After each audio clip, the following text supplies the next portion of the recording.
Ver se não vai dar zebra que nem da outra vez. Só olhar aqui. Iniciando a gravação. Beleza.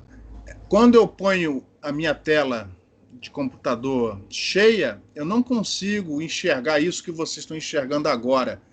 Então eu fico sem saber se está gravando, se não está gravando. Eu estou sempre confiando que está tudo correndo bem, que a coisa está sendo gravada. Então se alguém notar alguma coisa esquisita, avisa o quanto antes para a gente poder tomar aqui uma providência.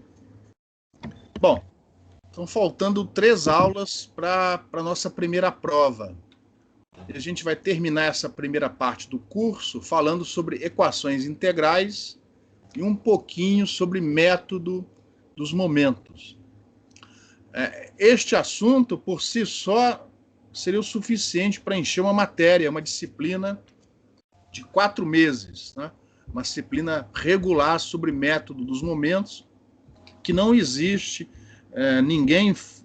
nós não temos essa disciplina aqui no nosso programa de pós-graduação. Então, já aviso para vocês que a gente vai estudar esse assunto nesta aula e nas próximas 2 de uma maneira bem superficial, tá?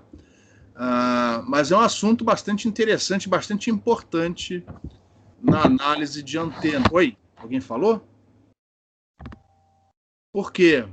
Porque na esmagadora maioria dos casos práticos, a gente não conhece a distribuição de corrente sobre o condutor, por exemplo, da antena. No caso do dipolo, a gente usou uma aproximação. A gente chegou e falou assim, olha, se o dipolo não for muito grosso, se o dipolo não for muito maior do que um comprimento de onda, a gente pode mais ou menos dizer que a distribuição de corrente é senoidal. E aí a gente, usando essa distribuição de corrente senoidal, a gente calculou não só o campo radiado pelo dipolo, mas até no caso de mais de um dipolo, um pertinho do outro, desde que paralelos, né, entre si, a gente calculou até a impedância mútua. Usando o método da força eletromotriz induzida, a gente calculou até a impedância mútua entre dipolos, sempre assumindo a distribuição de corrente senoidal. Mas isso é uma aproximação muito boa, no caso de dipolos, mas é uma aproximação. E se a sua antena for uma antena mais complicada? Por exemplo, essas antenas que você tem no alto de prédios, essas espinhas de peixe, parece um varal para pendurar roupa. Como é que você aproxima ali a distribuição de corrente naqueles elementos todos? E se for uma antena embutida no seu telefone? Antigamente o pessoal chamava de telefone celular, agora nem sei se... Nesses aparelhos que vocês usam para trocar mensagem, ver televisão. Como é que é a antena lá dentro? Como é que a gente aproxima a distribuição de corrente e, consequentemente, calcula o campo radiado por essa antena? Então, na esmagadora maioria dos problemas práticos, não dá para você aproximar a corrente. Você tem que defini-la, e essa definição não tem como ser analítica, ela tem que ser numérica. Então, para isso, a gente vai, na aula de hoje, começar a estudar um caso. É um caso particular, porém, abrange a maioria dos casos envolvendo antenas, que é particularizar o estudo para antenas metálicas, que a gente assume como sendo condutoras perfeitas, e vamos adaptar as nossas equações para obter equações, a gente chama de equações integrais, não na aula de hoje, na próxima aula, onde a incógnita é a distribuição de corrente. Então, a gente monta uma equação integral, onde a incógnita é a distribuição de corrente, que, eventualmente, uma vez definida, vai te permitir calcular o campo radiado por essa antena e, consequentemente, as características elétricas dessa antena. E, na última aula, nós vamos exemplificar a aplicação dessa técnica, né, para análise de dipolos, inclusive comparando o que a gente obteve antes com essa análise numérica baseada no método dos momentos. Mas que equações são essas? Elas são muito parecidas com as equações que a gente estudou, usou até o momento.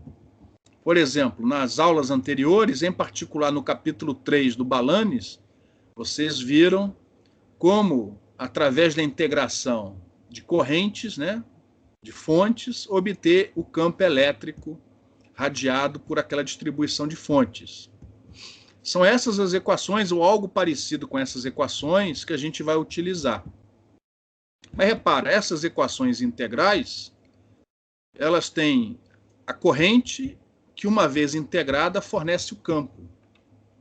Ou seja, eu tenho corrente que, uma vez conhecida, me fornece o campo através dessa integração, que pode ser analítica ou, na esmagadora maioria dos casos, numérica, como, por exemplo, aquele integral que vocês vão implementar para resolver o problema prático deste curso, que é a análise de uma antena refletor usando a ótica física.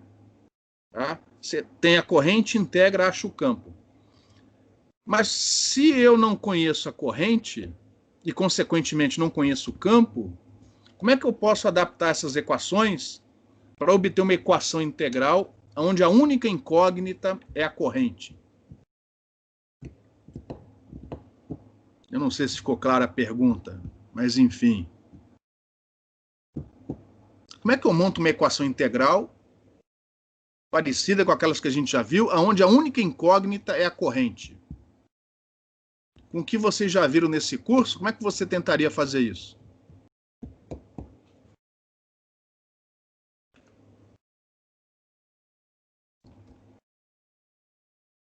Alguém se habilita? Eu tenho um pedaço de metal. Eu quero achar a distribuição de corrente sobre esse pedaço de metal. Para isso, eu preciso montar uma equação onde a incógnita da equação é a corrente que eu tenho induzida, né, nesse metal. Como é que eu faço isso com aquilo que eu já vi nesse curso?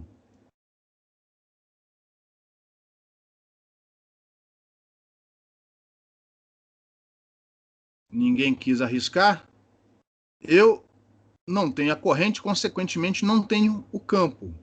Então, na minha equação integral, até o momento, eu tenho a corrente desconhecida e, consequentemente, o campo.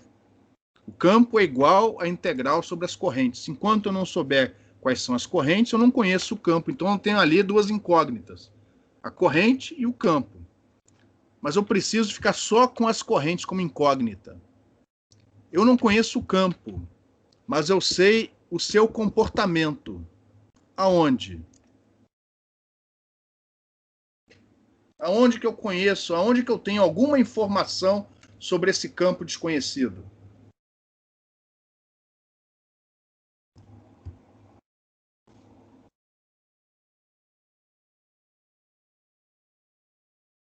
Como é que o campo elétrico, por exemplo, se comporta na superfície do condutor perfeito?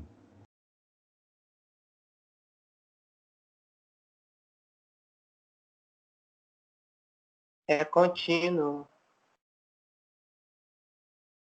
Como é que é o campo, como ele se comporta dentro de um condutor perfeito, condutor elétrico perfeito?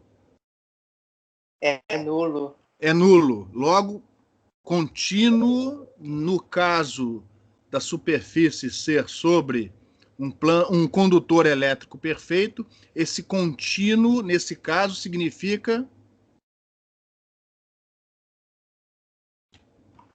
Componente tangencial. componente tangencial sobre a superfície de um condutor perfeito, ela tem que ser, Contínuo. como é zero do outro lado, contínuo significa zero. Sobre um condutor elétrico perfeito, a condição de contorno é a componente tangencial do campo elétrico nula.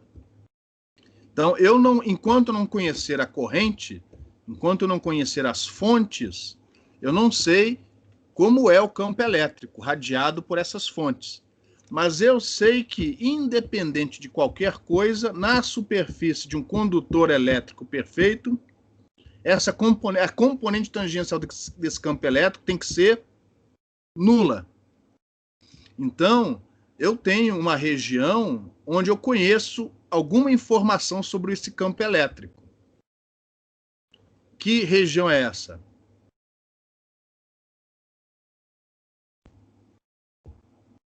Bora, pessoal. A superfície da Da antena, do da condutor. antena. Beleza? Se por acaso essa superfície for condutora elétrica perfeita. Se não for condutora elétrica perfeita, por exemplo, for um dielétrico, aí as condições são outras. Mas, usando o mesmo raciocínio, nessas fronteiras, eu conheço alguma informação sobre o campo. Eu não conheço o campo, mas eu sei que ou a componente tangencial é contínua, ou a componente tangencial é nula, ou se fosse o campo magnético, a sua componente tangencial é proporcional à corrente induzida. Então, eu não sei o campo radiado pela antena, porque eu ainda não sei quais são as correntes, né, que representam essa antena. Mas eu tenho informações sobre o comportamento do campo na superfície da antena. Então, tudo que eu tenho, tudo, né, entre aspas, tudo que eu tenho que fazer é observar o campo radiado pela antena aonde?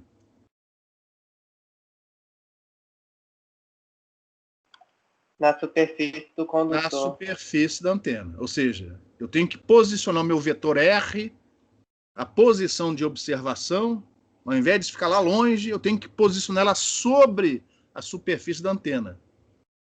O R tem que estar sobre, apontar um ponto, né, de observação sobre a superfície da antena. Não é o R sobre a antena, é o ponto, né, a ponta do vetor R tem que estar na superfície da antena. Porque ali eu vou aplicar as condições de contorno que eu conheço, né? Porque se eu não conhecer a geometria, aí não tem problema para resolver. A geometria eu tenho que conhecer. Só que nessa superfície, o que vai estar lá esperando? O que existe sobre essa superfície?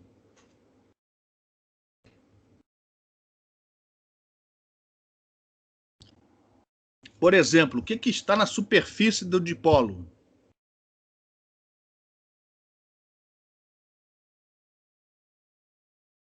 A incógnita. O que está lá na superfície do dipolo? Que eu preciso determinar para achar o campo radiado. O que vai estar lá na superfície da antena? Corrente? A corrente, localizada pelo vetor. Localizada pelo vetor. O ponto onde fica a corrente é localizada por que vetor? O vetor R, o vetor R localiza o observador. E quem localiza a fonte? O R'. Beleza? E aí eu vou integrar essa corrente para achar o campo na superfície. Então, eventualmente, o que vai acontecer com o R e o R'? Na hora que eu integrar a corrente, na hora que eu cobrir a superfície toda, vai ter uma hora que o R' e o R vão ser iguais. Vão ser iguais. Vai ter uma hora que o R e o R' vão coincidir. O R vai ser igual ao R'. Por quê? Porque eu estou observando em cima das correntes, em cima das fontes, que é onde eu conheço as condições de contorno, as condições de fronteira. E aí, quando o R for igual ao R', o que vai acontecer com o módulo de R menos R'?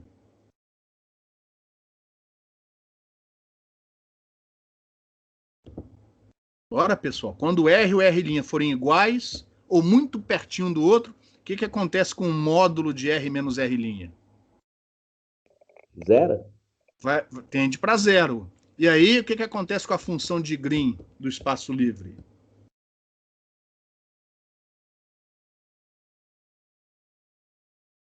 Como é a função de Green do espaço livre? Oi? Não dá para usar ela. Não dá para quê?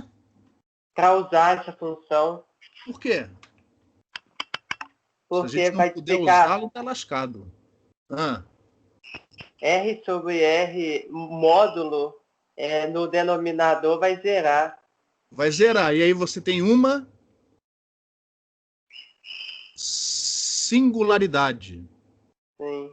Você vai ter uma função de Green e, consequentemente, o integrando da sua integral vai ter uma singularidade quando R for igual a R'. Só que essa singularidade é removível. E aí é desse jeito que a gente chega numa equação integral que uma vez avaliada pelo método dos momentos, fornece, né, uma maneira de você numericamente definir, calcular, simular as correntes induzidas na superfície, enfim, as correntes que você está precisando calcular, para aí sim, uma vez conhecidas as correntes, aí você pega a mesma equação integral, só que aí você tira a observação de cima das correntes e põe longe, onde você quiser, eventualmente até na região de campo distante, tá? Aí você vai usar as mesmas equações muito parecidas para calcular o campo. Então é isso que a gente faz na prática, em antenas, na maioria dos casos, tá? Ou a gente aproxima a corrente por uma senoide, no caso do dipolo, ou usando aproximações com a ótica física, que vocês vão usar no programa de vocês, ou então uma técnica numérica mais robusta, baseada em equações integrais, que são numericamente avaliadas pelo método dos momentos, e com isso a gente define as correntes, determina as correntes. Quanto mais cuidado você tiver com o algoritmo, mais preciso vai ser o resultado. E, finalmente, uma vez conhecidas as correntes, você integra essas correntes e acha o campo radiado, como a gente tem feito até o momento, tá? As equações integrais que a gente utilizou até o momento, elas poderiam ser utilizadas, mas repara, como já foi dito aqui, temos essa singularidade na função de Green do espaço livre, quando o módulo de R-R' é nulo.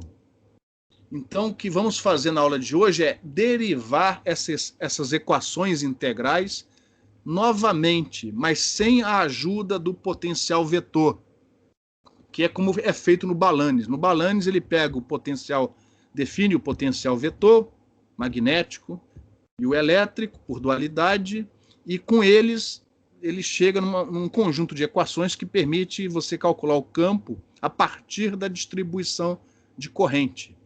Só que, quando você precisa dessas equações para achar a corrente, ou seja, quando você precisa observar o campo exatamente em cima da fonte, essas equações elas têm que ser massageadas para você chegar num conjunto de equações mais apropriado para a solução numérica. Ao invés de voltar lá no capítulo 3 do Balanis e tentar rearrumar aquelas equações de uma maneira mais apropriada, nós vamos fazer tudo do início, mas seguindo um outro caminho.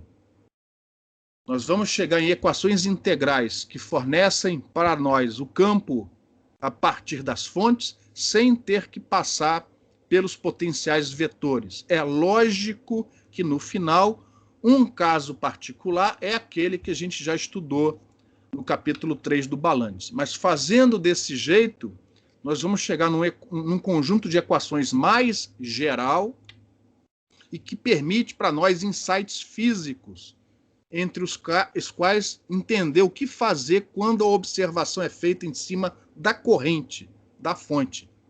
Coisa que não é trivial com aquela formulação apresentada no capítulo 3 do Balanis. Acontece que, do jeito como o Balanis e 149% dos livros de eletromagnetismo fazem, utilizando os potenciais vetores, didaticamente é mais tranquilo, tem menos manipulações. Do jeito como a gente vai fazer hoje, o esforço analítico é tremendo. E isso aqui vocês só encontram em pouquíssimos livros. Um dos livros onde isso aparece bem explicado é o livro do Silver, que muitos consideram a Bíblia das antenas. O livro do Silver foi editado pelo Silver, veio do esforço de guerra. Na Segunda Guerra Mundial, americanos e ingleses se juntaram para desenvolver tecnologia, né, para derrotar os alemães, em particular tecnologia de comunicações, de radares, antenas refletoras, conjuntos de dipolos, e depois que a guerra terminou, na década de 1950, esse esforço foi traduzido num conjunto de livros. Um desses livros é o livro de antenas editado pelo Silver, Samuel Silver. Lá, nesse livro, você vai encontrar a teoria que fornece para vocês as equações integrais, das quais você calcula o campo eletromagnético sem precisar utilizar os potenciais vetores. E existem outros livros, poucos livros, onde essa teoria é apresentada com detalhes. Aqui nas transparências nós vamos apresentar os detalhes, mas de uma maneira bem rápida e rasteira. Eu não vou ficar provando passo a passo. Eu vou dizer essa identidade vetorial substituída aqui dentro, você chega neste resultado e vamos trabalhando isso até chegarmos nas equações integrais, que muitos chamam equações integrais de Stratton-Chu, que foram dois pesquisadores de onde, né, talvez pela primeira vez, algo parecido com o resultado final tenha começado a ser feito. Então, em homenagem a esses dois, essas equações integrais são chamadas as equações integrais de Stratton-Chu. A gente já chegou nessas transparências, lá no início, quando eu substituí as integrais do potencial vetor dentro daquelas derivadas. Não sei se vocês vão lembrar, uma equação integral que te dá o campo elétrico e o campo magnético direto da integração das correntes. Duas linhas de equação. Aquilo ali, na verdade, é um caso particular das equações integrais de Stratton-Chu que a gente vai definir na aula de hoje. Então, essa matéria da aula de hoje, e particularmente da aula de hoje, não está no livro do Balanis. Vocês encontram isso nestas notas de aula e no livro do Silver, que eu costumava colocar no Moodle da disciplina, mas este semestre a UFMG mudou lá no sistema e arquivos acima de um certo tamanho eu não posso fazer upload para o Moodle. Aí o que eu fiz, no caso do Balanis eu tenho certeza, eu passei um arquivo com um link onde você pode obter esse livro do Balanis. Eu fiz o mesmo com o livro do Silver. Alguém chegou a dar uma olhada lá no Moodle para ver se eu fiz a mesma coisa com o livro do Silver? Ou seja, eu passei um link para vocês de onde vocês obtêm o livro do Silver ou não? Se eu não fiz, hoje ou amanhã, de tarde, eu faço. Alguém verificou ou não? Eu acho que fez sim, professor. Tá. Então, a aula de hoje tem nesse livro do Silver, tá? Se não me engano, é o capítulo 4 do livro do Silver. Foi de lá, com muita paciência, que eu desenvolvi essas equações. Eu me lembro que, quando eu fiz o mestrado, o professor de antenas passou os passos, não tudo, né? Os passos para chegar nessas equações integrais de Stratton-Chu. E na época eu tentei derivar e eu me lembro que uma passagem em particular eu não consegui tirar de jeito nenhum. Eu só fui conseguir entender a passagem só depois no doutorado. Então aqui eu mostro todos os passos sem detalhes, mas eu dou o caminho das pedras para um dia, se você precisar dessas equações, né? Quais as manipulações que você tem que fazer para chegar no resultado final. Então, eu já estou antecipando, a aula de hoje talvez a mais chata de todas, porque é só identidade vetorial, manipulação de equação, para chegar nas equações integrais de Stratton-Chu. E aí, nas próximas 2 aulas, a gente vai massagear essas equações para aplicar o método dos momentos e exemplificar isso na análise de dipolos. E aí, com tudo isso, vocês vão apreciar mais tarde o método da força eletromotriz induzida, os resultados obtidos anteriormente pelo método da força eletromotriz induzida para os dipolos são muito bons. Você vai ver depois, quando a gente analisar o mesmo problema usando métodos momentos, a não ser que o dipolo esteja encostado quase um no outro. Se eles estiverem um pouquinho separados, aquelas aproximações dão resultados excelentes, tá? Bom, dito isso, esse blá blá blá que está aqui nessa segunda transparência, basicamente Foi o que eu acabei de falar. Então, inicialmente, vamos obter algumas equações integrais, das mais utilizadas tanto na análise como na síntese de antenas. Em particular, a gente vai dar mais atenção a antenas formadas por condutores. Antenas impressas também podem ser analisadas e sintetizadas com essa mesma formulação. Só que você tem que dar a formulação que a gente vai mostrar na aula de hoje é geral, vale para qualquer caso. Quando a gente for particularizar, aí a gente vai concentrar mais nos bons condutores, né? Porque eu já falei aqui, essa matéria de métodos momentos, isso aqui é uma matéria para um semestre inteiro. A gente só vai ver esse negócio em 3 aulas. Então a gente vai focar na próxima aula na solução de polos, por exemplo, que são antenas formadas por condutores, tá? Para aí sim discutirmos bem superficialmente esse método dos momentos.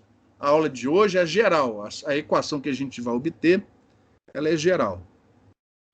E aqui tem uma homenagem ao Stratton. O Stratton, inclusive, tem um livro famoso, enfim, hoje não é tão famoso assim, mas antes do livro do Harrington, ele chegou a ser usado como livro para ensinar eletromagnetismo nos cursos de engenharia e física, talvez. O Stratton chegou a ser reitor do MIT, ele era professor do MIT, e o Shu, eu não sei se ele era colega do Stratton no departamento de física ou se ele foi aluno do Stratton e posteriormente professor do MIT. Mas os dois publicaram esse artigo em 1939, onde eles apresentam um conjunto de equações integrais que mais tarde foi usada pelo pessoal lá do laboratório de radiação, coordenados pelo Silver, para analisar antenas refletoras, etc., na ideia de projetar antenas para radares e sistemas de comunicação dos aliados na Segunda Guerra. E aí, em 49, vários desses livros, aí tem livro sobre teoria de circuitos, teoria de controle, propagação de ondas de rádio, enfim, são 20 livros, se não me engano, micro-ondas. Esses livros foram lançados pela McGraw-Hill em 49 e alguns deles foram reimpressos mais tarde. Tem livro do Silver, a última reimpressão, não sei qual é, mas tem essa que inclusive eu tenho, que eu comprei, de 84. E essa teoria, o capítulo 3, eu falei que era capítulo 4, mas é o capítulo 3 do Silver. E essa teoria também aparece em outro livro, no capítulo 4 desse livro. Foi escrito pelo Podio e Miller. São 2 caras famosos, né? Acho que já morreram, inclusive, e que usaram muito essas equações integrais e a solução através do método momentos para calcular espalhamento por superfície, né? Problemas tridimensionais. Esse pessoal, na década de 70, usava muito essa teoria para projetar mísseis, aviões stealth, né? Queriam reduzir a seção reta de radar para que essas estruturas fossem menos perceptíveis pelos radares da antiga União Soviética. Isso era o tempo da Guerra Fria. Quer dizer, a teoria surgiu na Segunda Guerra Mundial e foi aperfeiçoada durante a Guerra Fria. Então, vocês já viram, nada como uma guerra para desenvolver. Estou brincando, viu, pessoal? Para desenvolver a tecnologia. Então, perdão, desculpa. Me empolguei. Alguma pergunta?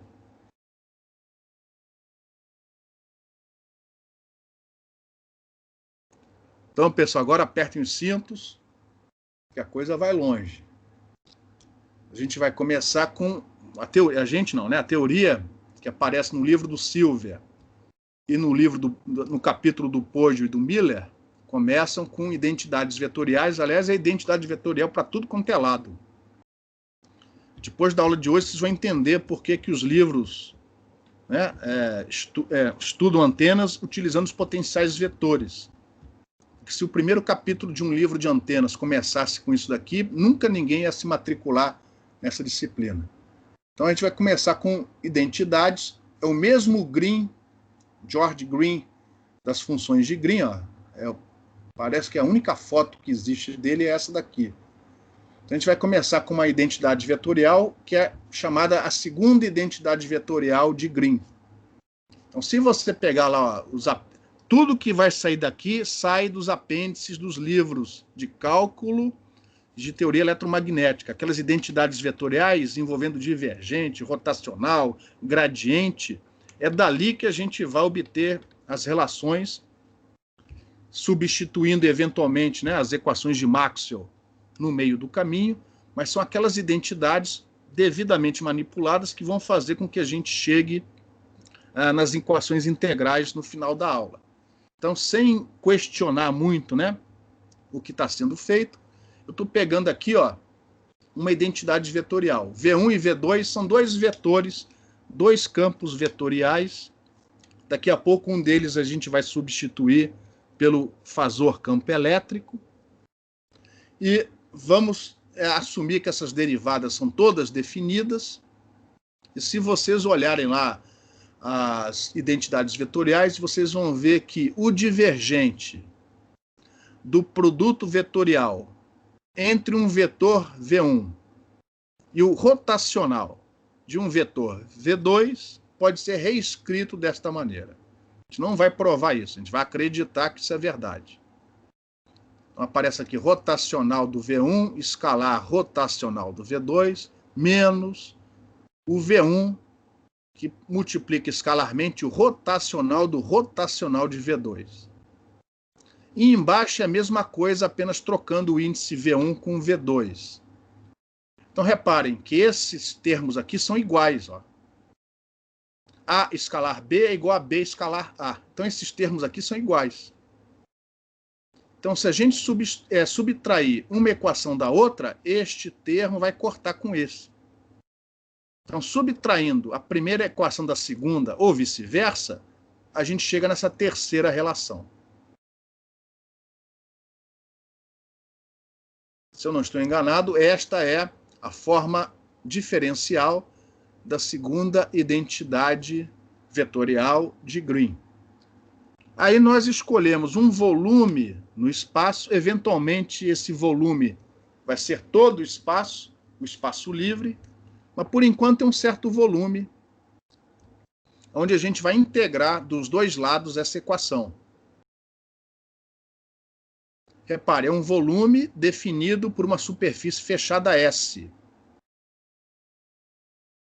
E aqui, ó, observem que a normal foi definida não apontando para fora do volume, que é o que geralmente acontece. Mas a normal aqui, enfim, foi apontada para dentro do volume. Isso vai ficar mais claro, porque, quer dizer, não vai ficar claro em momento nenhum, mas é assim que a gente está definindo, tá? Então, observe que a normal aponta para dentro do volume. Ou seja, quando a gente aplicar o teorema de Gauss, vai aparecer um sinal de menos, porque a normal aponta para dentro do volume e não para fora. É só por causa disso. Mas se eu integrar essa equação dos dois lados no volume, repare que aqui, ó, vai ser a integral de volume desse divergente. E aí a gente vai usar o teorema de Gauss para transformar essa integral de volume numa integral de superfície, cuja superfície é essa superfície aqui fechada que define o volume. Então, fazendo isso, aqui está a integral de volume desse termo, ó. E aqui está a integral, depois de aplicarmos o teorema de Gauss, a integral do primeiro termo aqui em cima. Essa é a segunda identidade vetorial de Green na forma integral, diferencial, e esta é a segunda identidade de Green, propriamente dita, na forma integral. Então, observe que o N aponta para dentro do volume, por isso que apareceu esse sinal de menos aqui. Ó. Essa é a integral no volume todo, e essa é a integral na superfície fechada que define esse volume.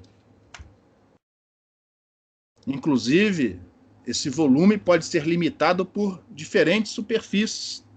E aí você vai ter que integrar em cada uma dessas superfícies que define o tal volume.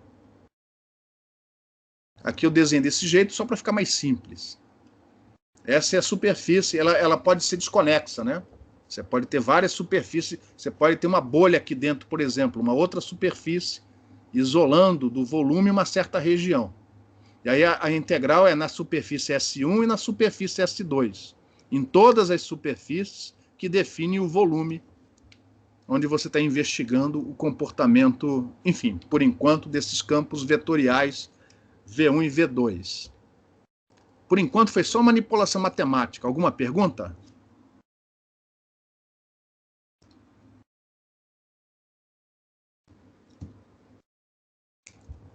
Bom, por motivos que só vão ficar claros daqui a pouco, eu vou chamar o V1 de fasor campo elétrico. Ou seja, daqui a pouco, essa expressão, depois de muitas e muitas manipulações, vai me dar assim, E é igual a integrais no volume e na superfície. Essa é a equação integral do campo elétrico. Mais tarde. E por dualidade, porque a gente vai assumir o tempo todo a possibilidade de existirem também fontes magnéticas, isso vai permitir que eu use a dualidade para imediatamente obter a equação integral do campo elétrico. Então, é do magnético, perdão. Então a gente vai trabalhar primeiro com o campo elétrico, com a equação integral do campo elétrico, e depois, no final, por dualidade, a gente imediatamente obtém a do campo magnético. Então, eu vou chamar na expressão anterior V1 de E, e V2, sem explicação nenhuma, por enquanto, eu vou chamar G, é uma função escalar, multiplicando um vetor A unitário, constante e arbitrário. Ou seja, esse A chapéu pode ser X chapéu, pode ser Y chapéu, pode ser Z chapéu, pode ser qualquer vetor unitário, arbitrário, desde que seja constante. Por que constante? Daqui a pouco vocês vão ver, porque ele vai ser passado para fora das derivadas, todas as derivadas em cima do A vão ser nulas, né? As derivadas vão recair em cima apenas da função escalar G, e no final ele vai aparecer dos dois lados da equação, eu vou poder cortar. Então, daqui a mais para o final, esse A, justamente por ser arbitrário e constante, ele vai ser cortado fora e vai sumir. Mas, por enquanto, como eu preciso de um vetor, V2, ele vai ficar aqui para fazer com que isso seja um vetor. Agora, essa função G, ela não é qualquer uma. Ela é a função de Green para aquele volume. Ou seja, ela satisfaz a essa relação aqui, ó. Ela satisfaz a esta equação de onda inhomogênea. Ela é a resposta ao impulso. Impulso esse colocado na posição R'. Que posição é essa? Eu escolho. Eu posso colocar esse impulso. Isso é o que vai fazer com que a formulação no final seja útil para o nosso objetivo. Que eu posso botar esse R', ou seja, eu posso definir esse impulso dentro do volume, fora do volume ou na superfície S do volume. Então, essa função G, ela não é qualquer uma, ela é a função de Green para aquele problema. Se o meu volume for o espaço todo e não tiver nenhum obstáculo em volta, eu já sei que função de Green é essa. É a função de Green do...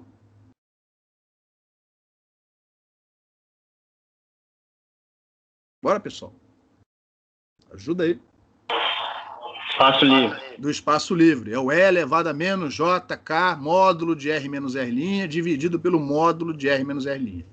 Mas repara, do jeito que eu escrevi aqui, vale para qualquer problema, para qualquer geometria, desde que os meios sejam lineares, homogêneos e isotrópicos.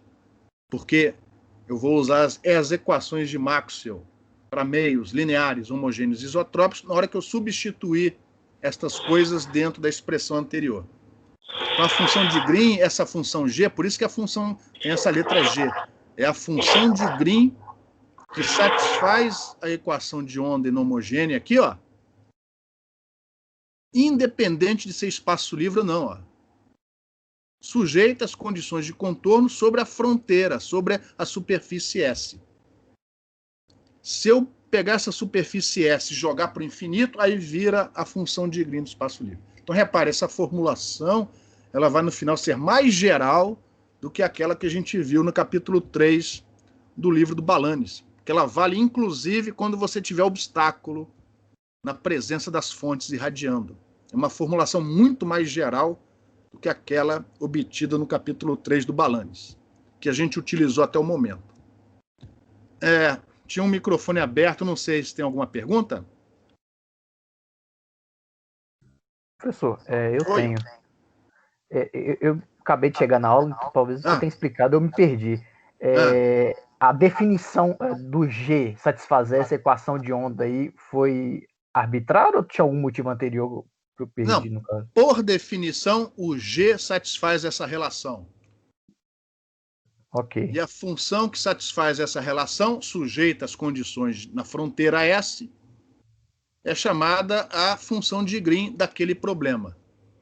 Se a fronteira não existe, ou seja, é o espaço todo, ela é um caso particular. A gente chama isso de função de Green do espaço livre. A função de Green é aquela que satisfaz essa equação sujeita às condições de contorno. É uma definição. O microfone é aberto aí, pessoal. Beleza ou não? Em algum momento a gente vai substituir isso por essa delta. E olha que bacana, essa delta vai aparecer multiplicando o E dentro de uma integral.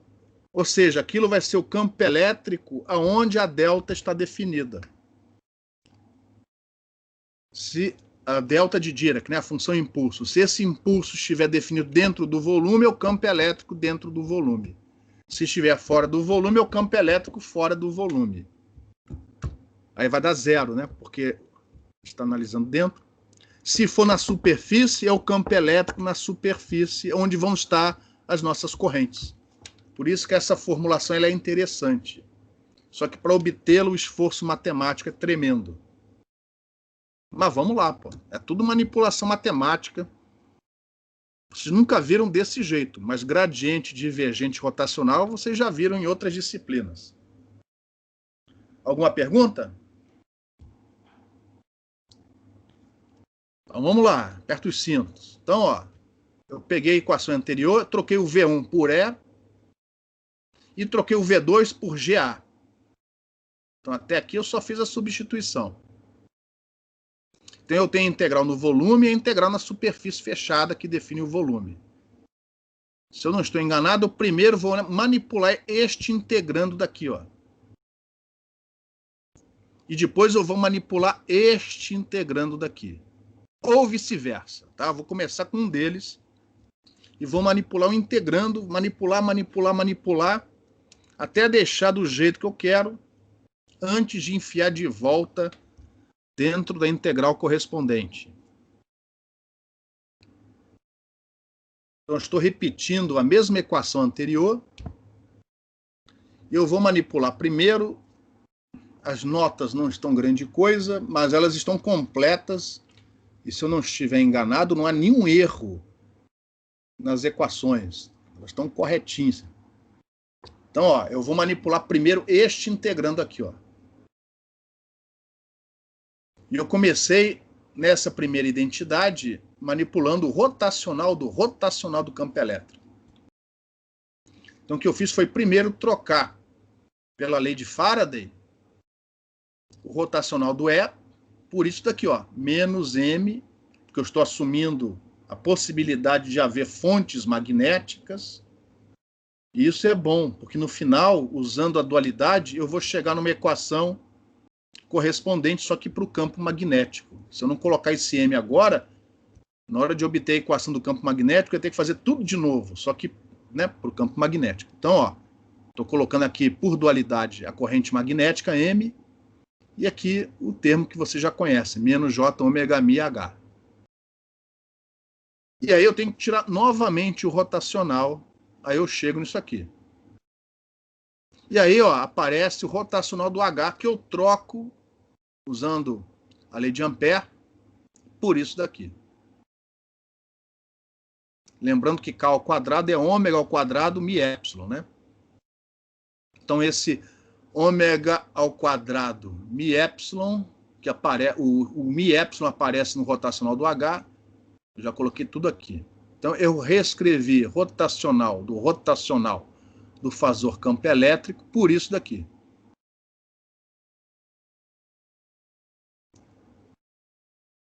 Depois, tem outro rotacional do rotacional, de G vezes A. Repara que G é uma função escalar, A é um vetor. Só que esse A é constante, arbitrário e constante. Então, quando você utilizar aqui as definições do rotacional, de um escalar multiplicando um vetor, todas as derivadas que aparecerem em cima do vetor, você anula. Você anula. Eu não vou mostrar os passos, tá? Mas você consegue provar que o rotacional do rotacional desse G vezes A é igual a isso aqui, ó. Onde toda derivada, né, todo o divergente, o rotacional que apareciam ou aparecem em cima do A, você zera, porque, por definição, o A é constante. Um vetor constante, é a definição do A, tá? E aí, ó, olha só, lembra que essa função G não é qualquer uma. Ela satisfaz aquela equação de onda cujo lado inhomogêneo é o menos a função impulso. Essa função de G é a função de Green deste problema. Então, repare, eu troquei esse laplaciano de G por isso daqui. E aqui apareceu nossa delta. A função delta de Dirac, sei lá. A função impulso, definida em R'.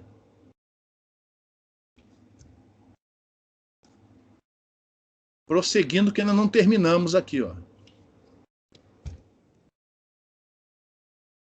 E aí, repare, quando eu substituir este rotacional do E e este outro rotacional do rotacional por essas duas expressões finais, eu reescrevo o integrando que aparece aqui na integral de volume, eu reescrevo por isso daqui.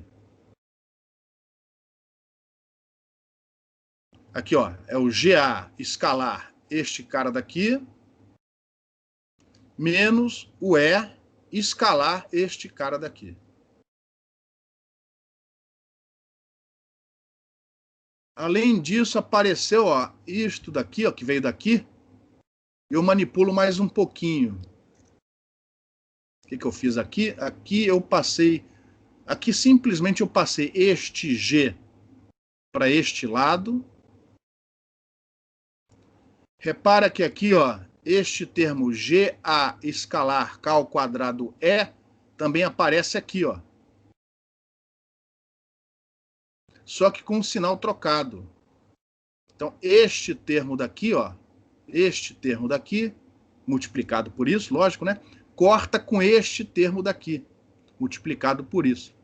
Então, eu já cortei aqui embaixo. Então, só ficou este cara daqui, este cara daqui, ó, aqui embaixo, e esse delta.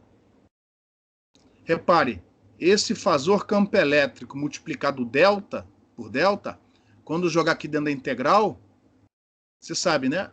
A integral de alguma coisa multiplicada pela função impulso, se a função impulso estiver dentro dos limites de integração, é o próprio integrando. Então, isso daqui, ó, se o impulso for definido dentro do volume, vai dar o campo elétrico naquele ponto. É o que eu preciso no final. E os outros termos que vão ser passados para o outro lado da igualdade, tá? Mas antes disso, ainda tenho que manipular isso daqui, ó. Ainda dá para manipular mais isso daqui. Que é a identidade que está faltando aqui, ó, número 3. Então, sempre lembrando que o vetor A é constante, na hora que você tirar esse divergente e for operando, as derivadas em cima do A vão ser todas jogadas embora. Eu vou deixar para vocês provar que esse divergente que aparece aqui, que esse divergente pode ser reescrito desta maneira. E aí sim, eu vou trocar este termo aqui, ó, este termo aqui, por este aqui que apareceu. Então, quando eu substituir esta igualdade 3 essa identidade número 3 aqui neste termo, eu reescrevo integrando desta maneira.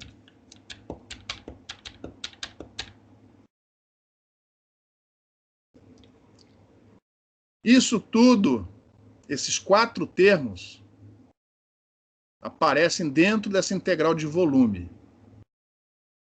Então, esse daqui vai me dar uma integral de volume. Esse aqui vai me dar uma integral de volume. Quer dizer, este cara dentro da integral de volume vai me dar uma integral de volume. Só que aqui ó, aparece o divergente. É a integral de volume de um divergente. Eu vou trocar essa integral de volume deste último termo pelo quê?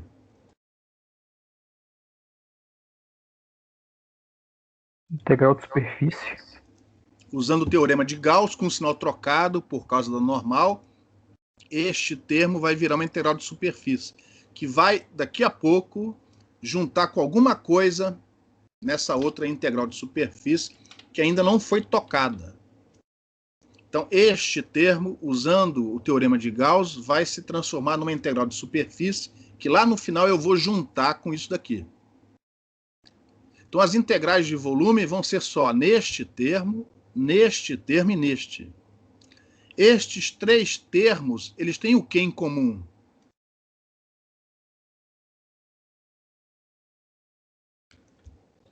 Estes 3 primeiros termos, o que eles têm em comum? O vetor unitário A. Hã? O vetor unitário A. O escalar pelo unitário A. Repare, aqui é A escalar alguma coisa, aqui é A escalar alguma coisa, aqui é A escalar alguma coisa. E esse A, ele é... Esse vetor A é um vetor constante. Logo, eu posso passá-lo para fora da integral. Então, repare, eu não sei o que ainda vai acontecer com esse cara, mas estes 3 aqui vão me dar 3 termos, 3 equações, 3 integrais de volume, onde o A escalar é passado para fora. Quando eu terminar a manipulação, esse A escalar vai aparecer no resto também. E aí eu vou cortar. Porque esse A escalar vai aparecer tanto do lado esquerdo como do lado direito da igualdade. Por enquanto, eu só estou vendo ele aqui nesses 3 termos. Mas no final das manipulações, ele vai aparecer A escalar em todos os termos. E aí eu vou cortar, porque, por definição, esse A é arbitrário. Constante e arbitrário. Ele pode ser escolhido na direção X, na direção Y, na direção Z, em qualquer direção, desde que seja constante por definição. Só que isso não aconteceu porque ainda não apareceu aqui o A escalar, nem aqui, porque eu ainda não manipulei isso daqui. Então já estou antecipando que este termo, através do teorema de Gauss, vai se juntar a este integrando mais tarde, depois que eu terminar a manipulação desses integrandos. Alguma pergunta? Desde que não seja como provar que isso é igual a isso, eu vou deixar para vocês, para quem quiser, tá? Essas provas dessas identidades eu não vou mostrar aqui, não. Estou mostrando o caminho, ó. Siga esse caminho que você vai chegar no resultado. Então, aplicando a última linha, a integral de volume, nós temos isso daqui, ó.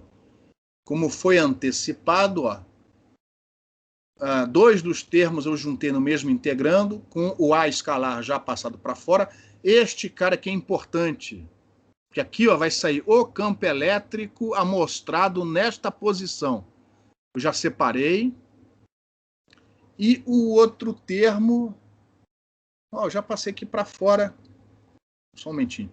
Depois que eu aplicar o teorema de Gauss, vai ficar só a integral de superfície desse cara. O A escalar já vai aparecer automaticamente, eu já passei para fora.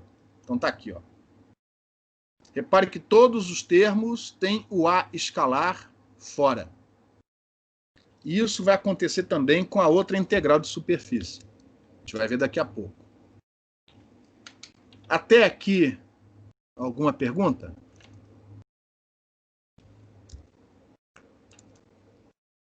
Então, respirar fundo, só chegamos na metade, na falta integral de superfície. Então, vamos agora manipular o integrando dessa integral de superfície, que vai ser igualada no final a este resultado aqui, ó.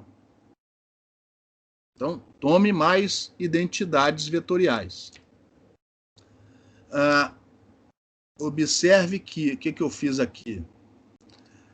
Essa integral de superfície, né, esse fluxo é através da superfície, cuja normal é n, apontando para dentro do volume. Esse sinal de menos já está aqui. Tá? Então aqui, ó, é n, ao invés de colocar ds vetor, eu coloquei n, chapéu ds, só que o ds eu não coloquei. Esse produto escalar é na direção n, é fluxo através da superfície. Então, o integrando é isso daqui. Só faltou o ds escalar. E aí, o que eu fiz aqui? Só um segundo. Aqui, ó, nesse rotacional, lembra que o A é constante. Então, eu passei ele para fora da derivada. E aqui eu troquei o rotacional do E pela lei de Faraday. Repare que eu troquei rotacional do E pela lei de Faraday. Então, aqui eu só fiz, né, usei o fato do A ser constante para passar para fora dessa derivada. E aqui eu só substituí o rotacional do E pela lei de Faraday. Nada demais. Aqui, repare, eu tenho um vetor A vetorial, outro vetor B, escalar um terceiro vetor C. Ou seja, eu tenho aqui A vetorial B escalar C. E eu posso fazer substituições cíclicas. Não sei se vocês chegaram a ver isso em álgebra linear, mas enfim, existe uma identidade vetorial que diz que A escalar B vetorial C é igual a C escalar A vetorial B e assim por diante. Então você consegue reescrever isso daqui desta maneira. Repare que aqui, ó, o vetor está aqui, o outro vetor está aqui, e agora é esse que está fora, multiplicando escalarmente o produto vetorial dos outros dois. E aqui eu fiz a mesma coisa, repare, tem um vetor vetorial, outro escalar outro. Então eu usei as mesmas relações, ou relações parecidas, para reescrever isto desta maneira. Beleza? Beleza não, né? Mas enfim, tudo identidade vetorial. E finalmente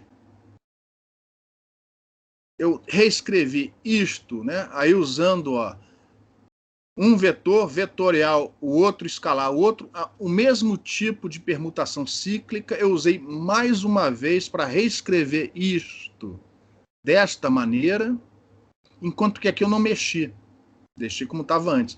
Mas olha só, eu consegui reescrever isso de uma maneira onde os dois termos aparecem A escalar. Que uma vez substituídos aqui dentro, vai ter A escalar aparecendo do lado de fora. E, consequentemente, esse A escalar aparece em todos os termos da equação integral. Como o A é arbitrário, eu vou dizer, corta ele, e o A finalmente vai sumir. As identidades, o A finalmente, ó, ele some. Oh, meu Deus do céu, só um momentinho. O A vai aparecer do lado de fora, eu ainda vou fazer outra substituição. Eu estou indo muito rápido, tá? No final, a equação, o termo correspondendo à integral de superfície, vai ser composta por esses termos onde o A escalar aparece do lado de fora. Antes de juntar esta integral, a integral de volume que ficou lá para trás, eu vou fazer uma substituição que eu estava fazendo muito rápido. Deixa eu ver qual é aqui. Se não me engano, esse bicho daqui, ó. Eu não quero numa equação integral que apareçam derivadas de fontes. Eu quero que as fontes apareçam sem as derivadas.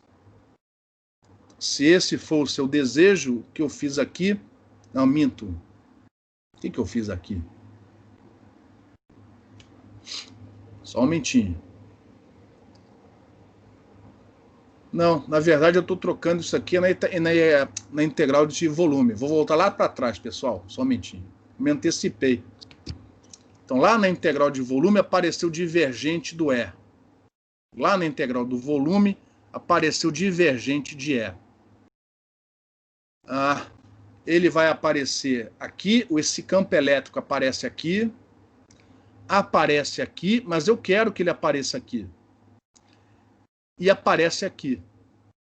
Então, ele aparece aqui e aparece aqui. Eu não quero que eles apareçam fora deste termo. Este cara daqui vai sumir porque um termo parecido com esse vai aparecer nesta integral. Repare, aqui é A escalar, E escalar N gradiente de G. Depois que eu aplico lá as identidades, repare que este termo apareceu...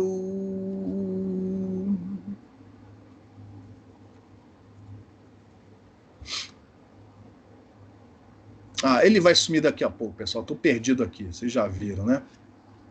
Então, o divergente do E, que eu não quero que apareça, eu vou substituir pela equação da continuidade. O divergente do E eu substituo pela lei de Gauss, ρ dividido por epsilon. Como é na superfície, é um ρ superficial, caso exista na superfície. E esse ρ eu substituo pelo divergente de J, correspondendo, aplicando a equação da continuidade. E aí, finalmente, eu chego nessa equação. Na verdade, eu falei que ia sumir com o escalar, o N escalar E, e não sumir. Enfim, pessoal, me enrolei aqui, ó, mas no final, aplicando todas essas identidades, você chega nessa equação, que veio lá da segunda identidade de Green. Essa é a equação integral para o campo elétrico. Ela vai fornecer o campo elétrico aonde você amostrá-lo, aonde você escolher a posição da função delta de Dirac, a função impulso. O campo elétrico, em função das fontes que eu tenho dentro do volume e em função do comportamento do campo na superfície que define o volume. Ou seja, dependendo das condições de contorno, das condições de fronteira daquele problema. Se essa superfície for levada para o infinito, e se as fontes forem finitas, vocês já viram que, se as fontes forem finitas, o que acontece com o campo radiado pelas fontes quando você está suficientemente afastado dessas fontes?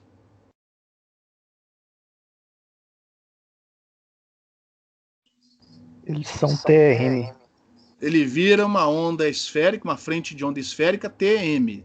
E como é que é o comportamento dessa frente de onda esférica TM com a distância? Cai com R. A sua amplitude varia com 1 sobre R. Então, repare, se as fontes forem dentro do volume, se as fontes forem finitas, e se esse volume virar todo o espaço, ou seja, se essa superfície for para o infinito, o que acontece com esse campo magnético, com esse campo elétrico e com esse campo elétrico?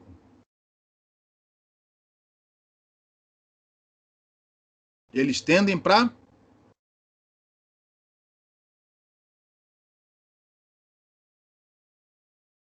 Quando o observador, quando a superfície vai para o infinito, esse campo, né, e se as fontes forem finitas, esse campo aqui, ó, no integrando dessa integral de superfície, ele tende para... Zero. Vai ficar, quando o volume for todo o espaço, não haverá contribuições vindas da superfície, que está lá no infinito, a equação integral fica só isso daqui, ó. E, consequentemente, quanto vai dar essa integral aqui, ó? Se eu estou observando em todo o espaço, quanto dá essa integral aqui, ó?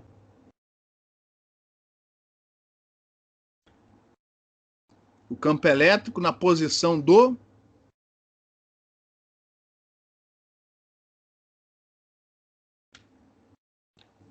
observador. Do observador. Essa equação integral aqui, sem este termo. Esta equação integral, quando o volume é todo o espaço, é exatamente aquela que a gente obteve antes com a ajuda do potencial vetor, reescrevendo o G como sendo a função de Green para essa situação, ou seja, a função de Green do espaço livre. Solução daquela equação diferencial, coisa que a gente já resolveu antes. Se o volume não é todo o espaço, a contribuição que vem das fontes existentes dentro do volume e também contribuições que vêm da superfície. E aí, o cálculo do campo elétrico é um pouco mais complicado. Mas repare, essa expressão, desde que os meios sejam lineares, homogêneos e isotrópicos, ela é geral, ela é completa. O problema é, se esse espaço não é o espaço livre, qual é a função de Green? Mas uma vez conhecida a função de Green, o cálculo do campo é imediato, né? Depende daquilo que das fontes no interior do volume e depende do comportamento do campo eletromagnético. A gente chama isso de contribuições, das contribuições que vêm da superfície, que define o volume. Tirando fora a confusão matemática, essa é a interpretação física dessa equação, que ainda não está do jeito que a gente quer. Eu só estou antecipando alguns comentários. Alguma pergunta? Eu tenho duas dúvidas aqui, professor. Uhum. Eu não enxerguei de onde que esse campo magnético surgiu aí na última igualdade. Ih, bicho, isso aqui veio daqui, ó.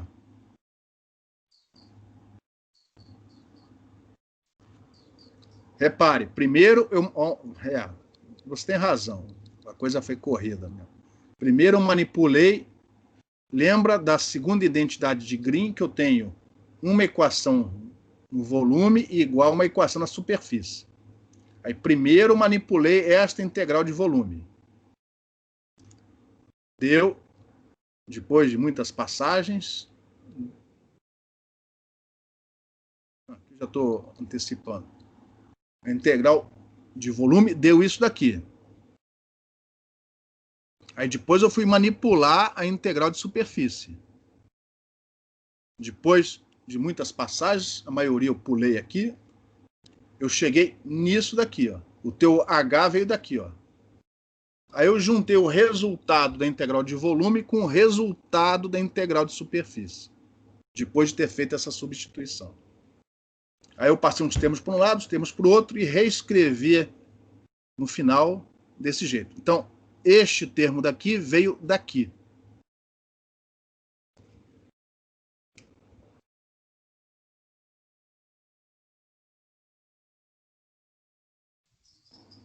Ok. Beleza?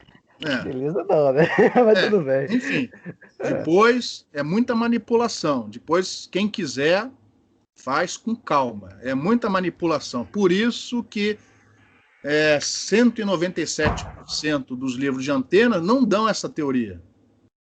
Usa os potenciais vetores A e F. A formulação, apesar de ser chata, mas ele é muito mais simples do que essas manipulações.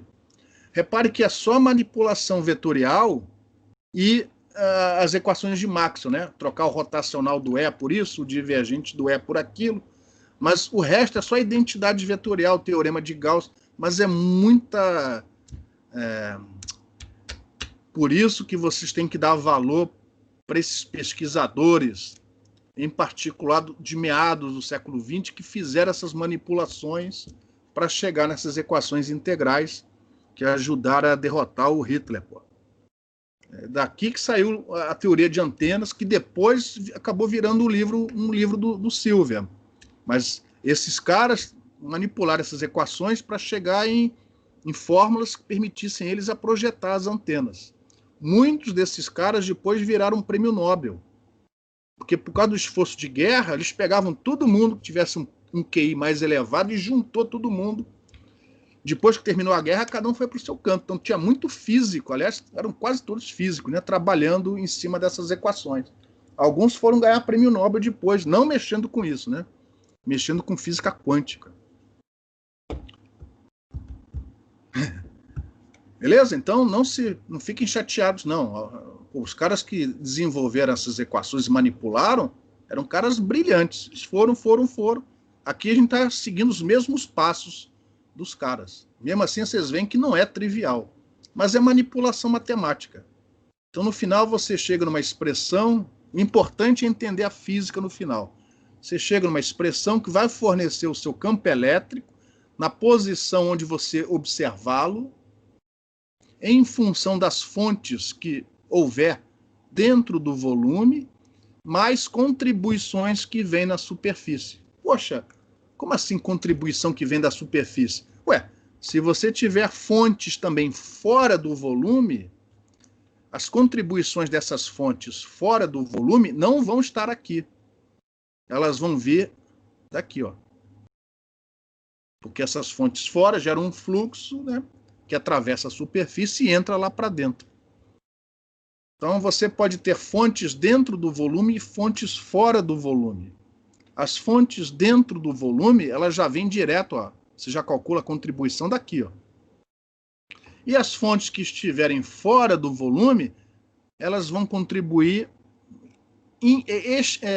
A contribuição está implícita aqui dentro, ela não é explícita, ela é implícita. Aí você vai perguntar, pô, então por que você não escolhe o volume para ser todo o espaço? Nós vamos fazer isso, mas tem problemas onde isso não é interessante. E essa formulação serve, inclusive, para esses problemas. Ela é geral, desde que os meios sejam lineares, homogêneos, isotrópicos. Com essa formulação, você pode calcular campo dentro de um cilindro dielétrico, onde as fontes estão fora do cilindro, espalhamento. Você pode aplicar essa equação. A superfície vai ser a superfície do cilindro. As fontes podem estar fora do cilindro. E com isso você calcular o campo elétrico dentro do cilindro, por exemplo. Você pode adaptar isso para uma gama enorme de problemas.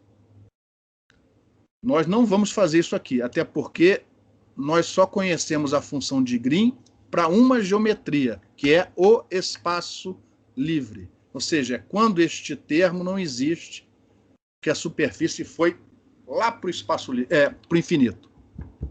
Mas a fórmula é mais geral do que aquilo. A fórmula é muito mais geral do que aquela estudada, ou do que aquilo que a formulação que aparece no capítulo 3 do Balanis permite. Você consegue manipular a geometria e usar isso daqui numa gama enorme de problemas. Espalhamento e por aí vai. Eu sei que não ajudou muito, mas alguma pergunta?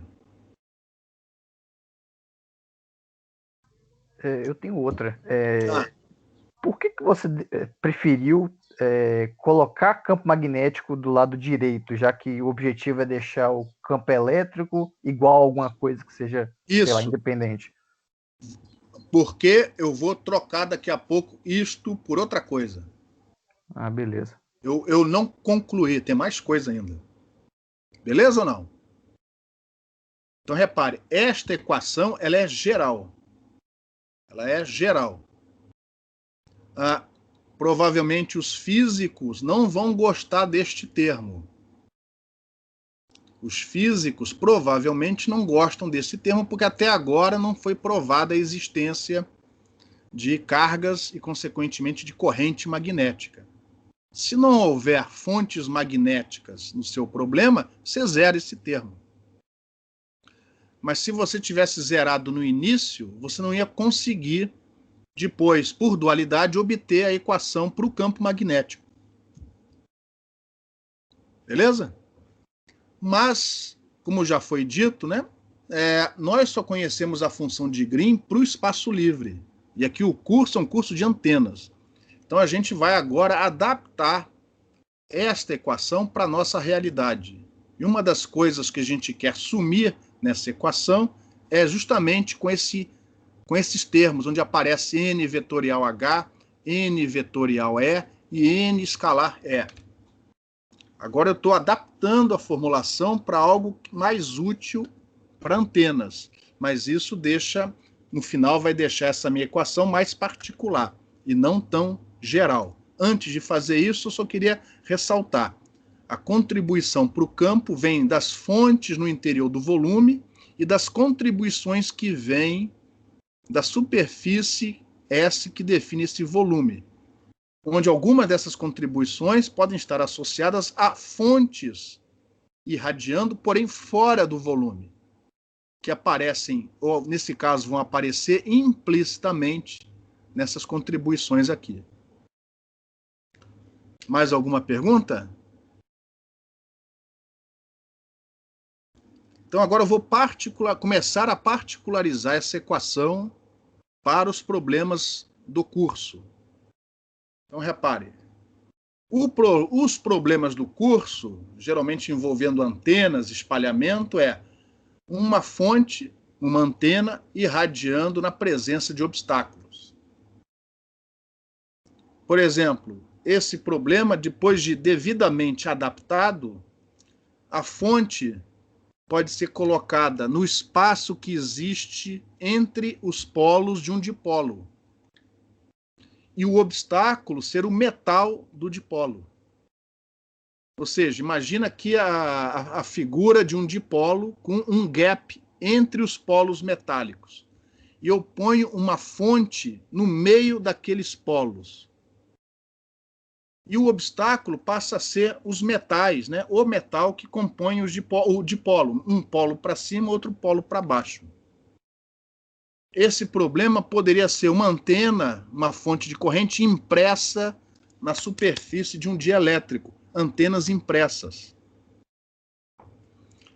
Para fazer a coisa mais geral possível, eu estou propondo este problema original. Fontes, e aí por dualidade eu vou permitir a possibilidade de você também ter fonte de corrente magnética. Nem que seja para mais tarde obter a expressão integral do campo magnético por dualidade. Tá? Então, em princípio, a gente permite aqui, todas as possíveis fontes elétricas e magnéticas, radiando na presença de um obstáculo. Esse obstáculo pode ser um dielétrico, esse obstáculo pode ser o metal da antena. Antena refletora. Isso aqui é a fonte que você coloca no foco de um refletor parabólico, por exemplo. Em relação a essa geometria, alguma pergunta? Ou seja, aqui eu não posso usar a função de Green do espaço livre, porque tem um obstáculo. Beleza? A gente vai massagear isso de acordo. Se esse obstáculo for um condutor elétrico perfeito, o campo aqui dentro é zero, a coisa facilita. Em princípio, pode ser um obstáculo dielétrico. Então eu vou, para fazer o mais geral possível, assumir que é um obstáculo dielétrico. O caso do condutor perfeito é visto um pouquinho depois como caso particular. Então eu tenho fora, que é o meu volume de interesse, a região de fora. Fora do obstáculo é a minha região de interesse. Repare que eu estou apontando a normal para dentro do volume. Por isso que eu defini a normal daquele jeito. Que repara, a normal para dentro do volume é a normal que aponta para fora do obstáculo. Foi por isso que eu escolhi a normal apontando para dentro do volume, para dentro da região de interesse. É aqui que eu quero calcular o campo. Mas eu tenho esse obstáculo que eu chamei de região 2 ou meio 2, que tem que ser linear, homogêneo e isotrópico, porque as equações de Maxwell foram escolhidas para esses meios. Ele tem características físicas μ2 ε2, né, em princípio, né? E lá dentro tem campo, não é nulo, eu estou chamando esse campo de E2 e H2. Então, fora é campo E e H, que é o campo que eu quero calcular, e dentro é um campo E2 e H2. Só que eu tenho um problema. Se eu usar desse jeito, eu vou poder usar a função de Green do espaço livre? Se eu resolver esse problema, eu posso usar a função de Green do espaço livre?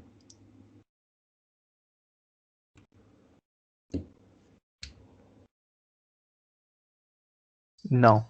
Não, certo? E eu vou voltar lá atrás. Eu preciso da função de Green do problema. Nessa situação, que é a situação de antenas, é a situação de espalhamento, é a situação de radar. Um avião e joga um pulso, bate no obstáculo e volta. Eu posso usar a função de Green do espaço livre? Não, não posso. Mas, puxa vida, se eu for obter uma formulação que toda vez que a geometria muda eu tenho que calcular a função de Green, isso não é prático. Eu não quero isso. Eu quero sempre, ou quase sempre, usar a função de Green do espaço livre. Então eu tenho que remover esse obstáculo. Se for o condutor do dipolo, eu tenho que remover esse condutor. Eu tenho que ter só fontes radiando no espaço livre. O que eu faço? Quem já fez campos harmônicos tem que saber a resposta. Quem só fez antenas, a gente mencionou isso muito superficialmente no início deste curso. Tem gente que já fez campos harmônicos. Se eu quiser usar a função de Green do espaço livre, eu tenho que tirar o obstáculo fora. E para fazer isso, o que eu tenho que fazer? Colocar correntes superficiais e tirar o obstáculo. Isso. Tem um nome isso daí. Corrente induzida. Não, Princípio Felipe, da equivalência. você já fez campos harmônicos. Tem um princípio, tem um nome isso daí. Equivalência. O princípio da equivalência, ou em homenagem ao Huygens, o princípio da equivalência de Huygens. Que não foi o Huygens que fez, lógico, né? Porque ele nasceu antes do Maxwell.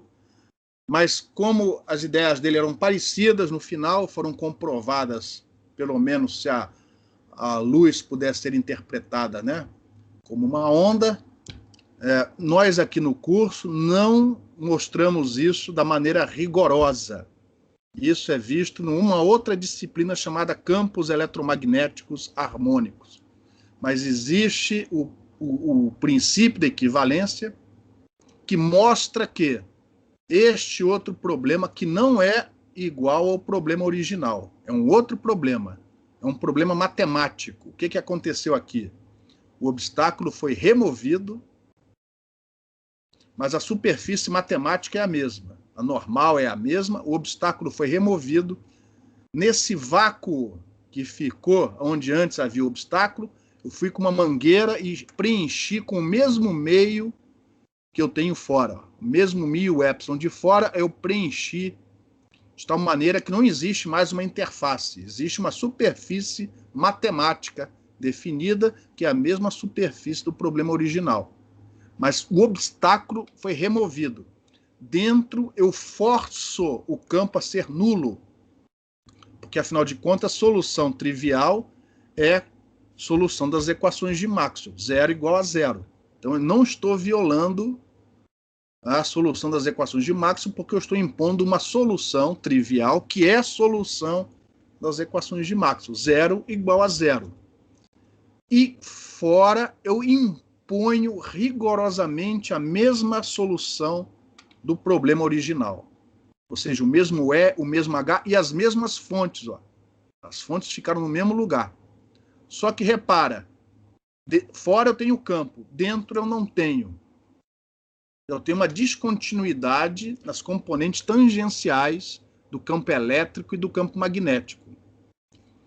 Aqui, isso não existe. Tá? As componentes são contínuas. As tangenciais são contínuas. Senão esse problema não seria maxwelliano. Aqui, fora tem campo, dentro não tem. Então, existe uma descontinuidade. Essa descontinuidade só se justifica se na superfície houver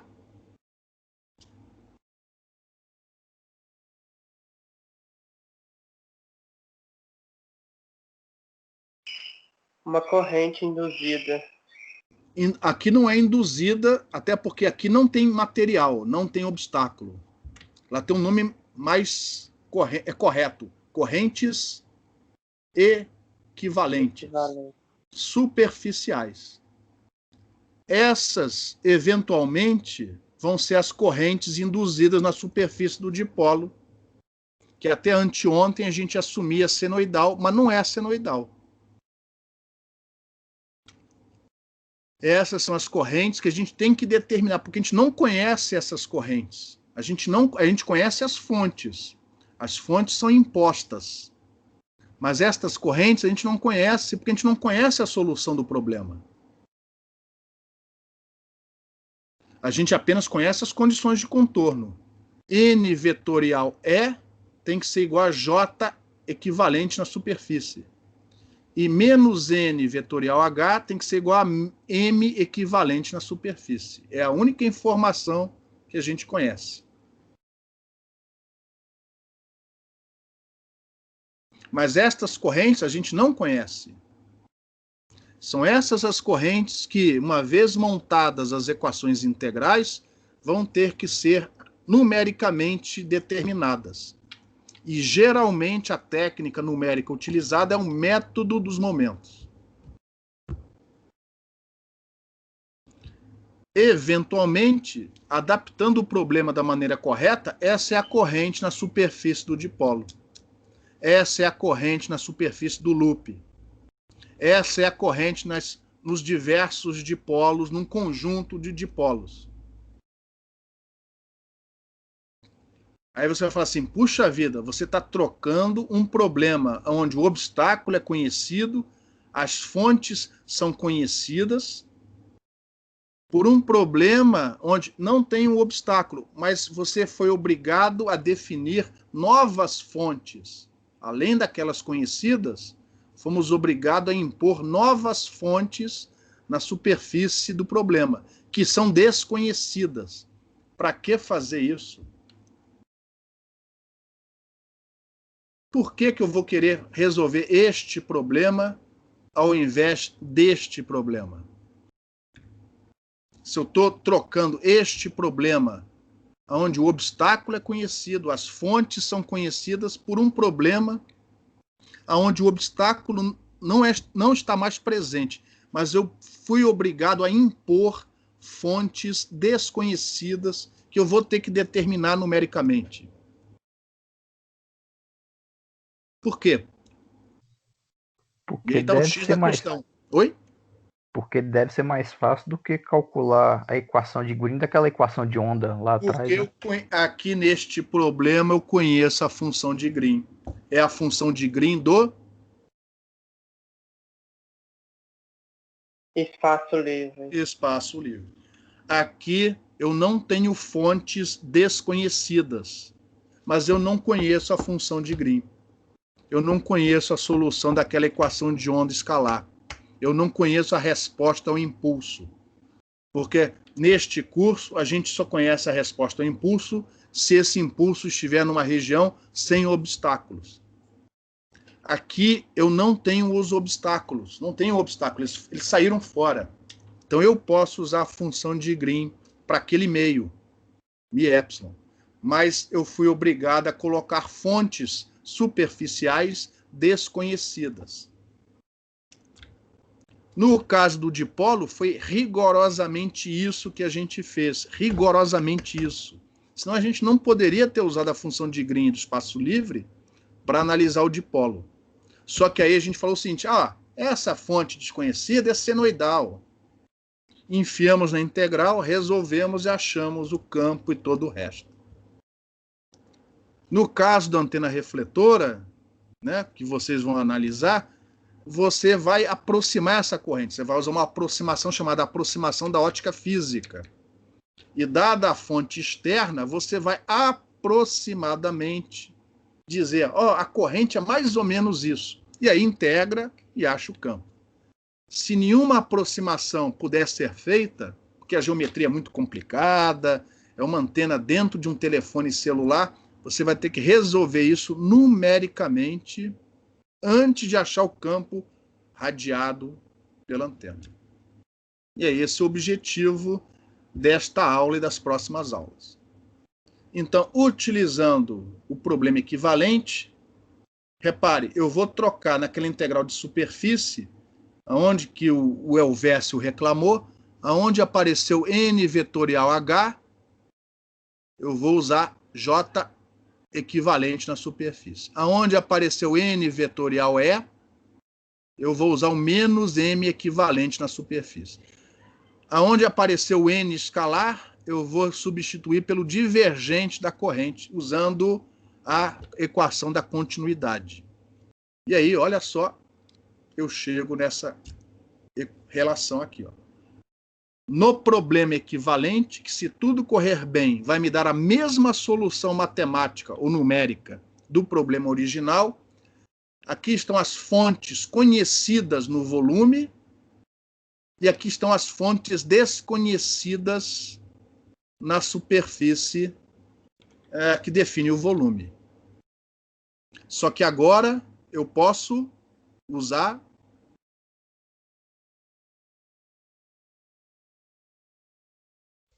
a função de Green do espaço livre. A função de Green do espaço livre.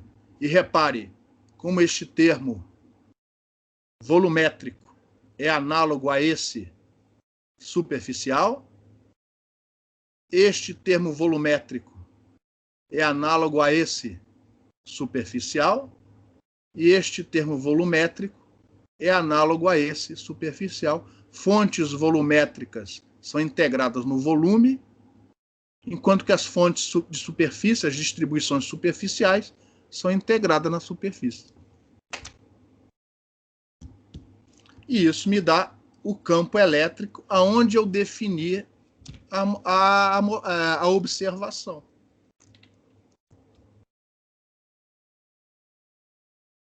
Esta equação é um caso particular daquela anterior mais geral. Aqui, do jeito como a gente propôs o problema, não havendo mais obstáculos, perdão, no problema equivalente, aqui eu posso usar a função de Green do espaço livre.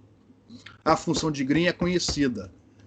Estas correntes equivalentes na superfície é que não são conhecidas. Essas são as correntes da antena. Se eu observar o problema na superfície, onde eu conheço as condições de contorno, eu vou ter uma equação integral onde os únicos desconhecidos são as correntes equivalentes. Só que aí eu vou ter um problema. Qual é? Nada vem fácil. Quando eu observar o campo na superfície, onde eu conheço as condições de contorno, eu vou ter um problema aqui dentro. Qual é? Não tem como ter uma solução fechada? Solução fechada nunca vai ter, né? Mas enfim, não é esse o problema. Eu mencionei no início da aula de hoje. A função de Green é conhecida, é a função de Green do espaço livre. O que tem no denominador dela? R menos R'. Módulo de R menos R'. Ou seja, na hora que eu observar na superfície, eu sumo, as únicas incógnitas passam a ser as fontes equivalentes na superfície, que eu quero determinar. Mas aí, ó, eu vou ter uma singularidade que vai ter que ser manipulada analiticamente antes de eu implementar o código no computador. Porque, por enquanto, ainda não estamos naquele computador de jornada nas estrelas, né? Computador, calcula para mim isso. O computador te dá a resposta na hora. Você vai ter que programar, fazer o seu algoritmo de tal maneira a contornar essa singularidade. E aí é toda a... como é que eu vou dizer? A magia por trás do método momentos, né? Porque remover de maneira apropriada essa singularidade é fundamental para ter um algoritmo muito preciso. Se você remover a singularidade mais ou menos, para você obter uma boa precisão, você vai ter que aumentar o número de incógnitas, o teu programa pode ficar lento. Então aí está a técnica por trás, né? E aí cada problema é um problema diferente, cada geometria é uma geometria diferente, é por isso que você vai encontrar 1.800.000.000 de artigos sobre o assunto nas milhares de revistas sobre campo eletromagnético.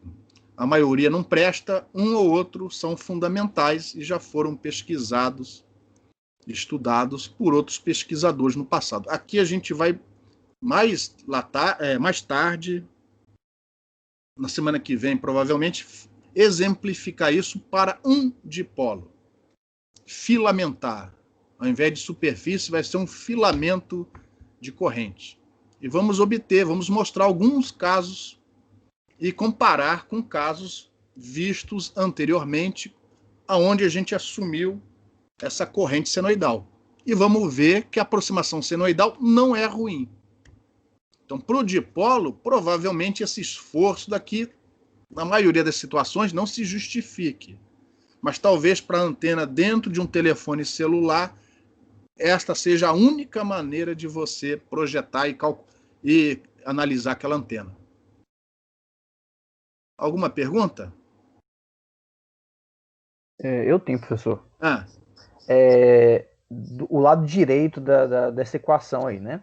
A primeira parcela. Isso. Esse daqui. Isso. Vamos supor que eu estou lá no dipolo infinitesimal, né? Que eu já sei qual é o campo. Dipolo infinitesimal, você não precisa dessa teoria para calcular. A resposta é a própria função de Green. Dipolo infinitesimal, você não vai usar isso daqui para calcular campo de dipolo infinitesimal, não. Beleza ou não? Não faz sentido aplicar isso no dipolo infinitesimal, porque o dipolo infinitesimal é um ponto. E você já sabe a resposta, é a função de Green. Mas isso aí não pode ser usado num problema de espalhamento? Com certeza pode. Ué, então, aí a fonte não pode ser um dipolo infinitesimal? Pode. A fonte, pronto, agora eu estou entendendo. Então você tem um dipolo infinitesimal na frente de um obstáculo. Isso. Aí você removeu o obstáculo e a fonte é o dipolo infinitesimal. Perfeito, agora eu estou entendendo. Isso. Essa primeira parcela, eu substituo ela inteira por aquele campo elétrico que eu já conheço do dipolo infinitesimal, radiando espaço livre? Exatamente. Isso daqui é o campo incidente das fontes. Exatamente, mas isso é um caso particular. Mas já que você mencionou, vamos tirar o dipolo infinitesimal fora, vamos colocar outra coisa. Imagina que as minhas fontes, né, já que agora eu sou espaço livre, as minhas fontes podem estar no infinito. Aí você põe essas fontes lá no infinito.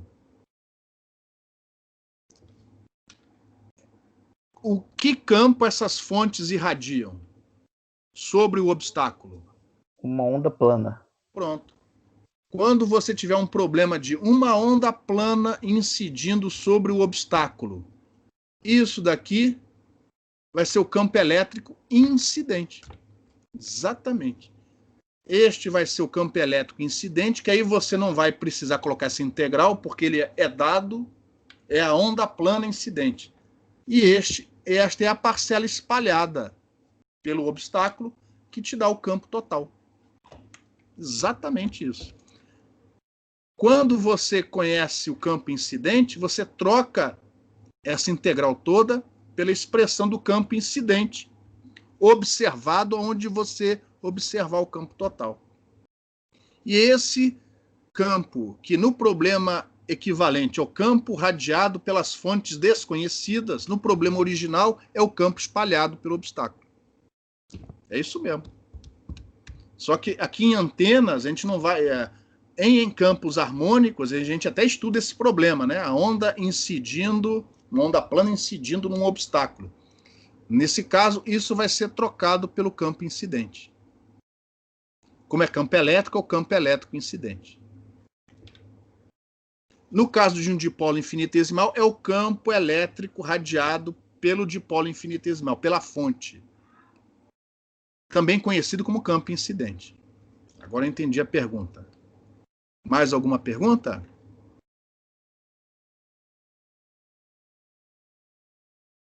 Concluindo, pessoal. Então, repare. Este termo daqui, ó, é o campo elétrico aonde eu defini a observação. E aí eu vou reescrever isso desta maneira. Geralmente, nos textos aparece esse termo T. O T, o valor do T, depende de onde você observa.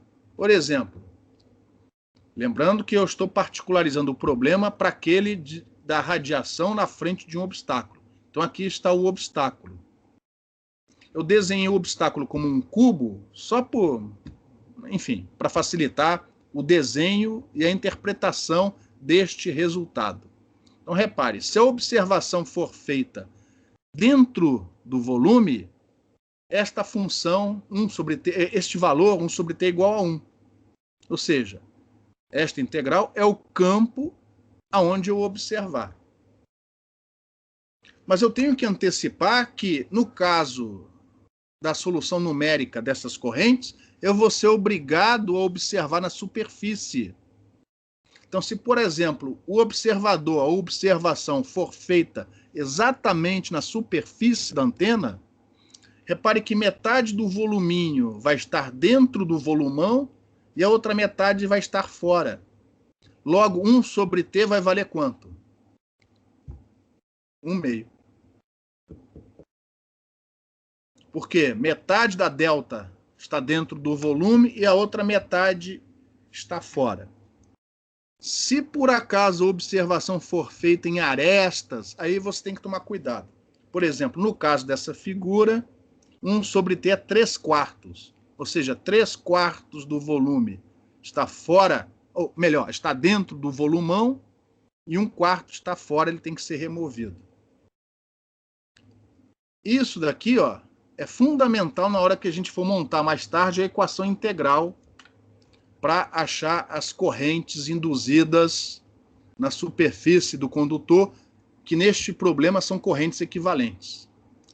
Isto daqui, ó, você não conseguiria entender direito se a gente tivesse usado apenas a formulação do capítulo 3 do Balanis. Aqui, com essa formulação, apesar de chata, apesar de muitas manipulações, ó, a gente chega nesse resultado automaticamente. Então, esse parâmetro 1 sobre t, na prática, vai ser 1/2 se eu estiver usando essa equação integral, observando o campo na superfície. E 1 se eu estiver fora da superfície. Óbvio, se eu estiver fora do volume, isso é 0, né? E aí, a última coisa, antes de terminar a aula, repare que neste problema, ninguém observou isso, vamos observar agora. As variáveis de integração são sem linha. R, x, y, z. Enquanto que as variáveis do ponto de observação, eu coloquei R'. E não foi essa a notação que a gente definiu no início do curso. Então, na próxima transparência, eu estou trocando o linha pelo não linha, estou invertendo. E, consequentemente, as derivadas, ó, eu estou pondo um linha aqui nos nablas. Ou seja, as derivadas são sobre os pontos da fonte, x', y' e z'. Ou seja, eu estou adaptando a formulação ao que a gente está acostumado. Usar o vetor R' para localizar fonte e usar o vetor R, aqui o R, para localizar o observador. E aí, finalmente, eu cheguei na equação integral do campo elétrico. Sendo que esta daqui, ó, já é um caso particular da de cima, já antecipando os problemas de antenas que a gente vai, que seriam resolvidos na prática. Foi tudo que eu fiz, foi só trocar o R com R'. Agora estamos mais uma vez usando a notação original. R para localizar o observador e o R' para localizar as fontes, sejam as fontes volumétricas conhecidas no interior do volume sejam aquelas fontes equivalentes na superfície da antena. E aí, ó, usando a dualidade, eu chego na equação integral do campo magnético. Trocando μ com epsilon com μ, o que é elétrico vira magnético e o que é magnético vira menos elétrico. E agora sim, se no seu problema não houver fontes magnéticas, agora que você obteve as duas equações, a do campo elétrico e a do campo magnético, agora você pode jogar fora o que não existia, mas só depois de ter aplicado a dualidade.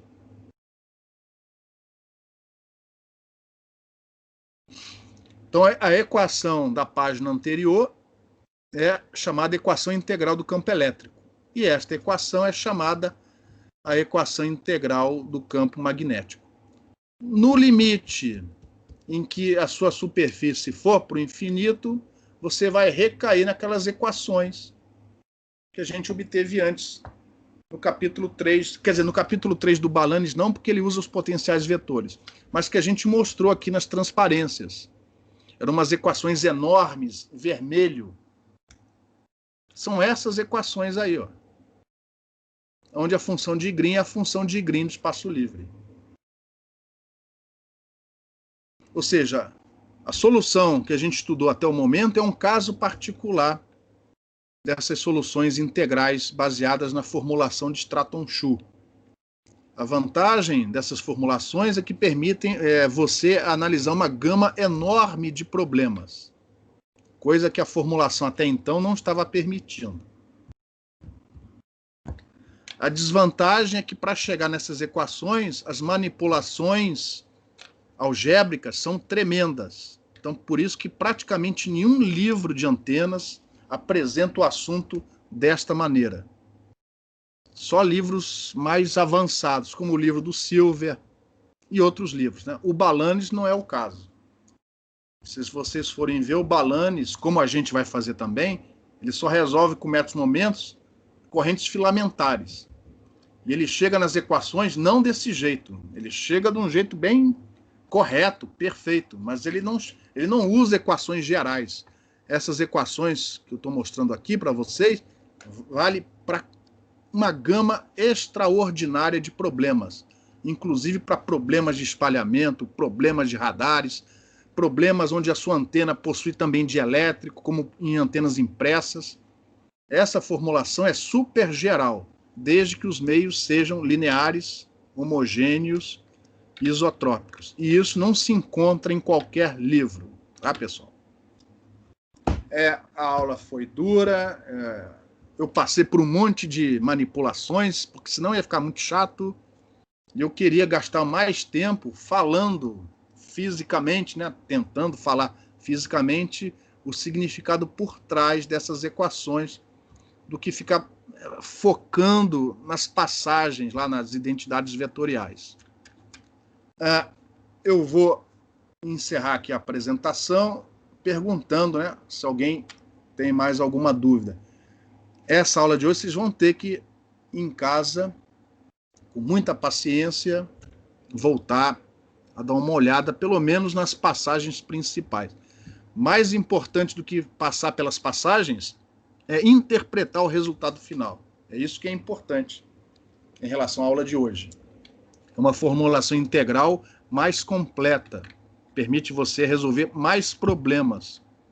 Dependendo do que você for fazer aqui no PPGE, você vai trabalhar com o Elson, você vai trabalhar com o Ricardo, você vai trabalhar com o Cássio, você vai trabalhar com o Renato Mesquita, é possível, não provável, mas possível que vocês tenham que manipular uma equação como aquela. Eu sei que, por exemplo, o Ricardo trabalha com antenas para transmitir pulso, né, para dentro. Eu não sei como é que ele resolve o problema, mas dependendo de como ele formula o problema, pode ser que você precise de uma equação daquelas. Eu e o Cássio, volta e meia, usamos equações integrais para calcular enlaces de rádio. Você vai precisar, nesse caso, de uma equação parecida com aquela. Aquela equação serve tanto para radiação como para espalhamento de ondas eletromagnéticas.